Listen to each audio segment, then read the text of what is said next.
우리가 세상을 살아가면서 기회를 잘 잡는 사람이 성공한다는 것을 우리 삶의 걸음 속에서 깨달을 수가 있습니다.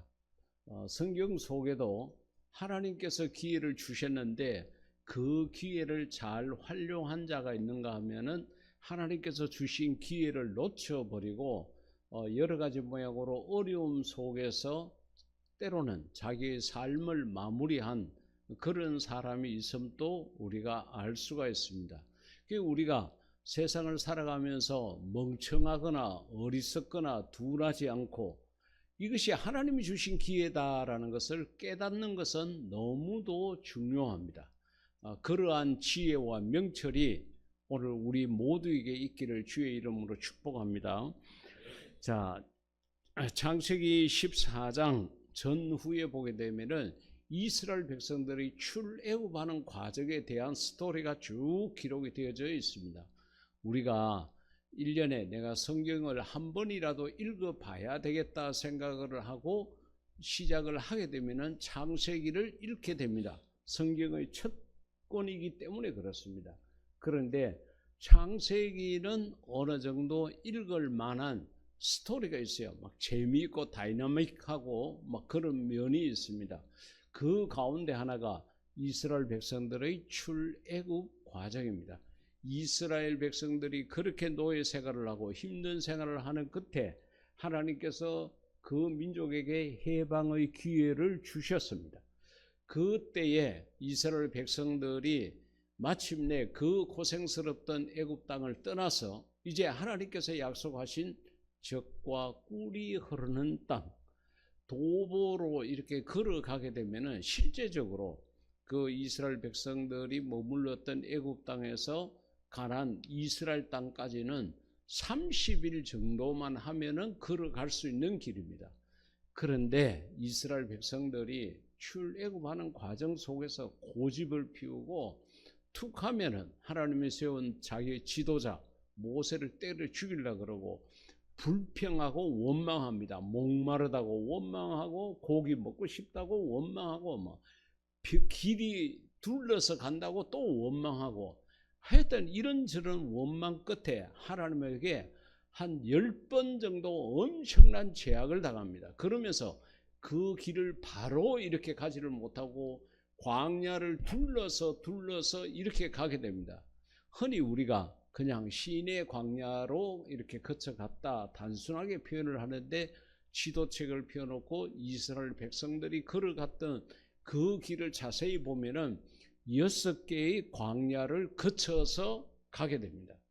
자, 그 가운데 출애굽하는 과정에서 제일 먼저 막닥뜨린 큰 문제가 앞에 바다가 넘실거리고 있는 거예요. 여러분 생각을 해보십시오. 지금 뭐 비행기를 타고 건너가는 것도 아니고 배를 타고 건너가는 것도 아니고 걸어서 갑니다. 걸어서 가는데 어린아이로부터 노년에 이르기까지 그리고 짐승들까지 데리고 걸어갑니다. 그런데 앞에 바닷물이 가로막혀 있습니다. 이것 때문에 또 이스라엘 백성들이 모세를 때려 죽이려고 합니다. 네가 우리를 이 광야로 끌어내가지고 죽이려고 작정을 했느냐 이런 식으로 또 이야기를 해요. 모세가 하나님 앞에 기도하고 하나님께서 너가 손을 내밀라고 그와 같이 말씀하셨습니다. 거기에 따라서 모세가 손을 내밀게 되니까 그 바닷물이 갈라지기 시작을 했습니다. 바닷물이 양쪽에 벽이 되고 땅은 그러면 물만 그렇게 막았다고 해서 온전히 갈 수 있는 것은 아니잖아요. 왜 그런가 하면 물에 젖은 땅이 바닥이 질퍽거리면은 또 갈 수가 없습니다. 근데 하나님께서 동풍을 불게 해서 바닷물만 이렇게 나누시게 한 것이 아니라 땅까지 메마른 땅으로 만들어 주셨던 것입니다. 하나님의 은혜가 이만저만 큰 게 아니었습니다. 그렇게 되었을 때 이스라엘 백성들이 그 바다 속으로 들어가게 되고 마침내 그 바다를 건너는 그런 역사가 있었습니다. 사랑하는 성도 여러분들의 앞길에도 내가 살아가다가 어렵고 힘든 문제가 있었을 때에 그것이 하나님의 능력으로 나누어지고 갈라지고 새롭게 되어서 여러분들이 그 모든 어려움을 극복하는 그런 은혜가 있기를 주의 이름으로 축복을 합니다. 하나님께서 주신 그 기회를 이스라엘 백성들이 놓치지 않고 건너가게 된 것입니다. 그런데 여러분 생각을 해보십시오. 그렇게 많고 많은 사람 가운데 성격이 까탈스럽고 믿음이 부족했던 사람들이 틀림없이 있었을 것입니다. 우리가 저 바다 갈라질 때 저쪽으로 들어가서 되겠느냐 안 되겠느냐 생각하고 고민하고 갈등했던 사람들, 지체했던 사람들 틀림없이 건너가지 못했을 것입니다.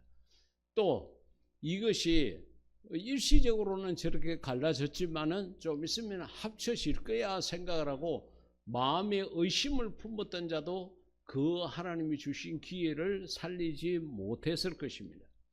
아니나 다를까 하나님께서 주신 기회가 영원하지 않았습니다. 뒤에 애국 군대가 수레를 끌고 이스라엘 백성들을 추적해 왔습니다. 그들도 바닷물이 열려져 있으니까 그 바다 그 길로 이스라엘 백성들이 걸어갔던 그 길로 들어오게 된 거예요. 그러니까 이제 이스라엘 백성들 더 혼비백산을 했겠죠. 여기까지 저들이 우리를 잡으러 왔다 이렇게 생각할 때에 하나님께서 다시 바닷물을 합치게 했습니다. 그래서 모든 애국 군대가 다 죽게 되었습니다. 하나님께서 이스라엘 백성들만 건너가는 그런 은혜를 주신 것입니다. 그런데 이 물이 합쳐지는 그 끝자락에 틀림없이 이스라엘 백성들 가운데 지체하고 머뭇거리고 긴가민가 마음에 의심하고 했던 자들은 아마 이스라엘 백성들이 거의 대부분 다 건너가고 뒤에 처져 있었던 이스라엘 백성들 중에 일부도 이 물이 합쳐질 때에 같이 하나님이 주신 기회를 살리지 못하고 바닷물에 수장되는 그런 일이 틀림없이 있었을 것입니다. 그러나 하나님께서는 애국 군대로부터 이스라엘 백성들을 전체적으로는 보호해 주시고 인도해 주셨습니다. 이처럼 우리가 세상을 살아가다가 하나님께로부터 받은 기회가 영원하다고 생각하시면 안 됩니다.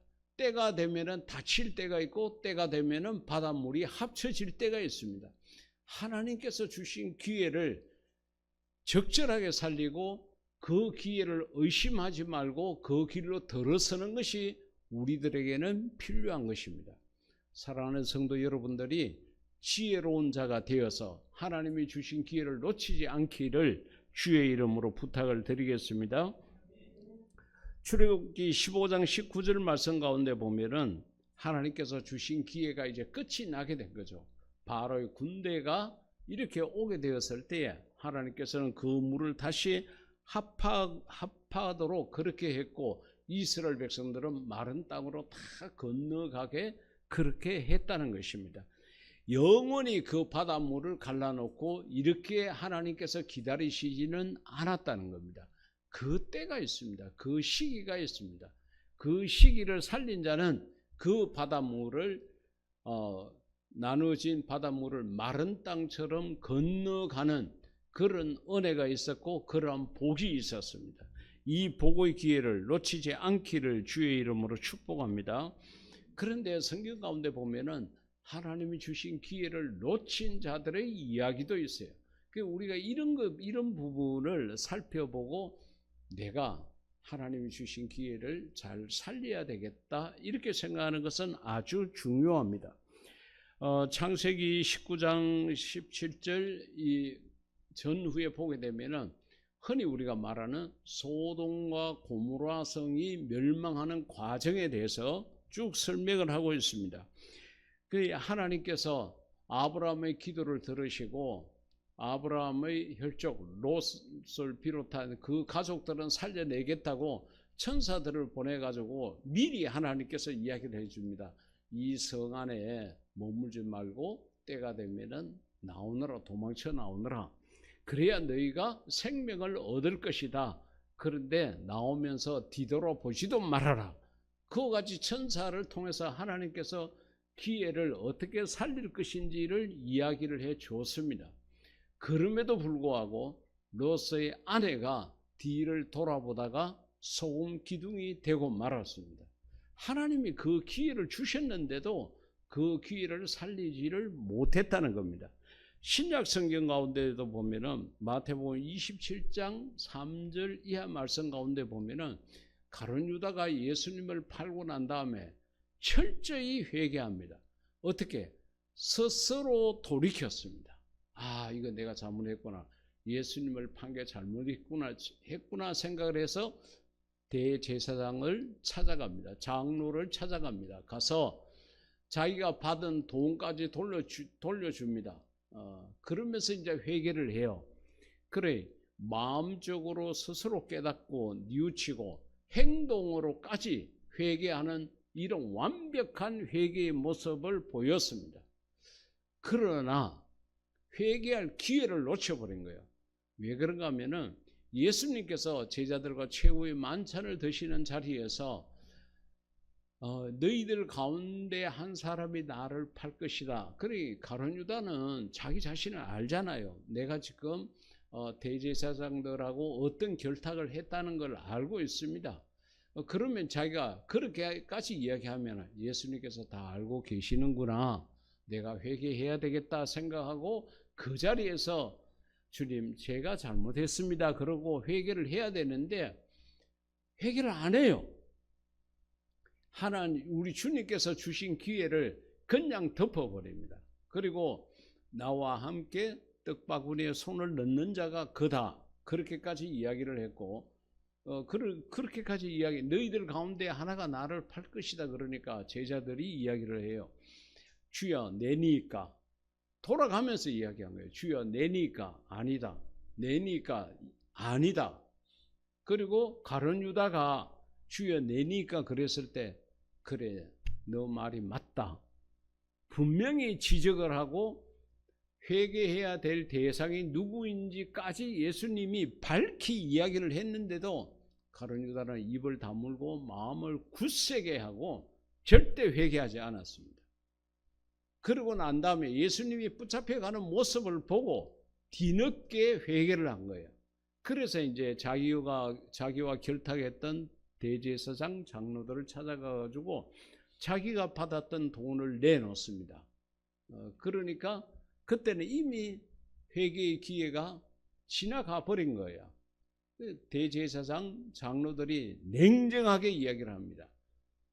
너가 잘못했으니까 그것은 너 죄값으로 받아야 된다. 그렇게 이야기를 하니까 가룟 유다가 스스로 목을 매어서 자살을 하는 그런 사건으로 가룟 유다의 생은 성경에서 마무리되고 맙니다. 기회를 줬는데도 그 기회를 놓쳐버린 거예요. 사랑하는 성도 여러분, 여러분들이 교회에서 여러 가지 모양으로 기회를 제공받을 수 있습니다. 집사님, 이걸 좀 하십시오. 권사님, 장로님, 이걸 하십시오. 많은 기회가 성도 여러분들에게 주어질 때가 있습니다. 가령 저 같으면은, 여러분, 목사가 해야 될 일이 무엇이라고 생각합니까? 땅 끝까지 온 천하를 두루다니며 예수님을 증거하라고 저를 목사로 세운 거예요. 그렇기 때문에 복음을 전할 수 있는, 예수님을 전할 수 있는 기회가 생기게 되면은 목사는 지체하거나 주저하면 안 됩니다.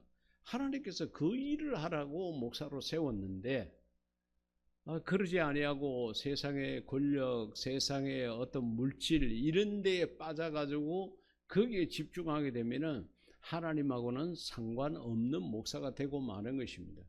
여러분들이 생각하기에 우리 목사님이 왜 저렇게 자꾸 선교지에 나가나 이렇게 생각할지 모르지만은 저는 하나님으로부터 받은 사명이 있기 때문에 그 사명 감당을 위해서 갑니다.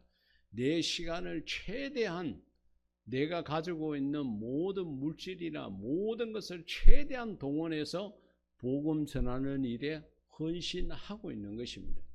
그렇기 때문에 여러분들이 아시는 대로 제가 건강도 좋지 못하고 가진 것도 별로 없지만은 그래도 여러분 선교지로 이렇게 나가고 하는 것은 저는 목숨을 걸고 나갑니다. 가끔씩 말씀드리지만 제가 선교지 나갈 때는 돌아올 수 없겠다는 생각을 각오를 하고 갑니다.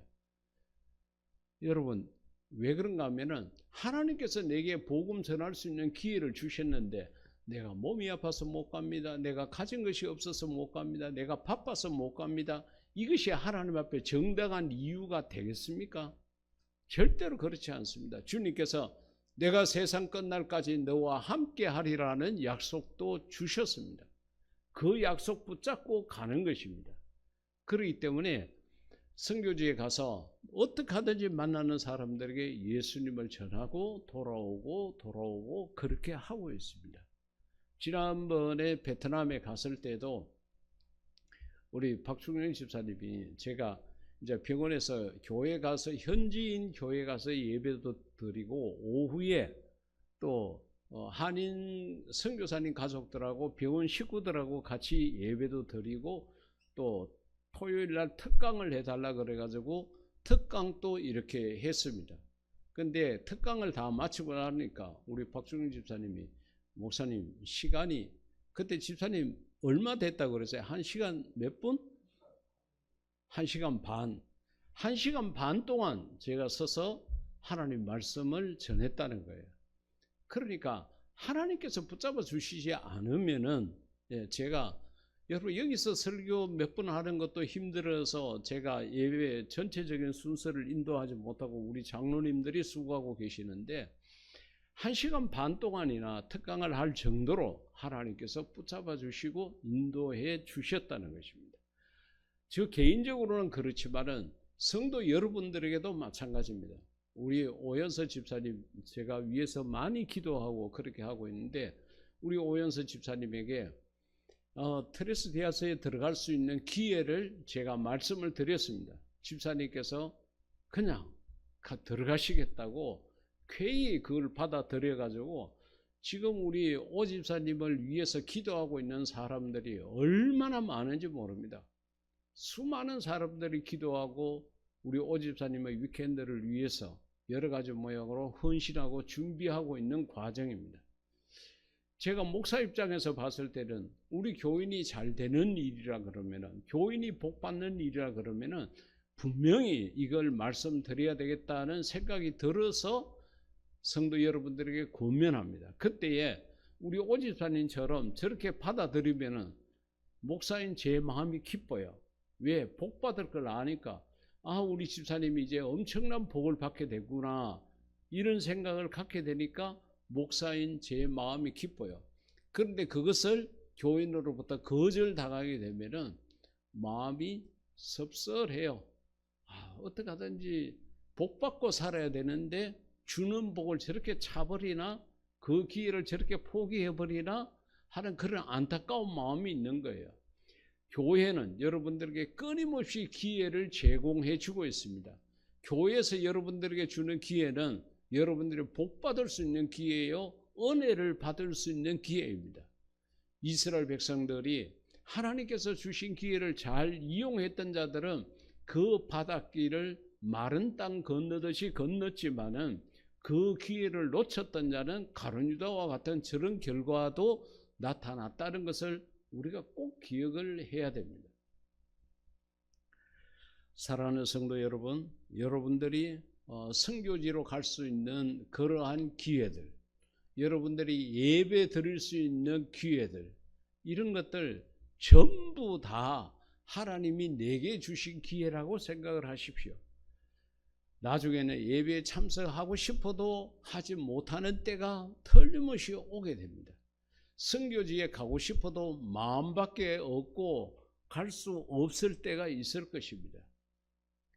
제가 6월 한 달을 나라를 위해서 기도해야 된다 그렇게 이미 말씀을 드렸고 6월 한 달 동안 나라를 위해서 특세를 할 거다고 말씀을 드렸습니다. 나라가 여러 가지 모양으로 어려운 가운데 있습니다. 우리나라가 공산화가 되고 난 다음에 하나님 앞에 무릎 꿇고 기도하고 그렇게 하는 것보다는 공산화 되기 전에 미리 나라를 위해서 기도할 수 있는 기회를 살리는 것은 중요합니다. 이 땅에 전쟁이 일어나고 난 다음에 전쟁의 포화 속에서 무릎 꿇고 기도하고 금식하고 이렇게 하는 것보다는 전쟁이 일어나기 전에 하나님 앞에 나라를 위해서 기도하는 것은 더 덕을 세우는 일이 됩니다. 하나님께서 우리에게 나라를 위해서 기도할 수 있는 기회를 주셨다고 생각을 합니다. 사랑하는 성도 여러분, 우리가 하나님이 주신 기회를 놓치는 어리석은 자가 되지 마십시오. 하나님이 주시는 기회를 살리는 지혜로운 자가 되십시오. 하나님은 끊임없이 우리에게 이런저런 기회를 주고 계십니다. 여러분 개인적으로도 여러분의 신앙에 따라서 이것이 하나님이 내게 주신 기회구나 이렇게 생각할 수도 있고, 교회를 통해서도 여러분들에게 기회를 제공할 수 있습니다. 이 기회를 놓치는 자가 되지 마십시오. 기회를 잘 이용하는, 선용하는 자가 되십시오. 그러면 하나님의 복과 은혜 가운데 거하게 됩니다. 사랑하는 성도 여러분들이 어떻게 하든지 간에 영적인 눈을 뜨시고 여러분들 하나님의 말씀의 터 위에 굳게 서서 하나님이 주시는 기회를 놓치지 않는 지혜로운 성도가 되기를 주의 이름으로 축복합니다. 이 시간 우리 다 같이 하나님 앞에 기도할 때에 하나님께서 주시는 기회를 선용할 수 있는 내 자신이 되게 해달라고 기도하시겠습니다.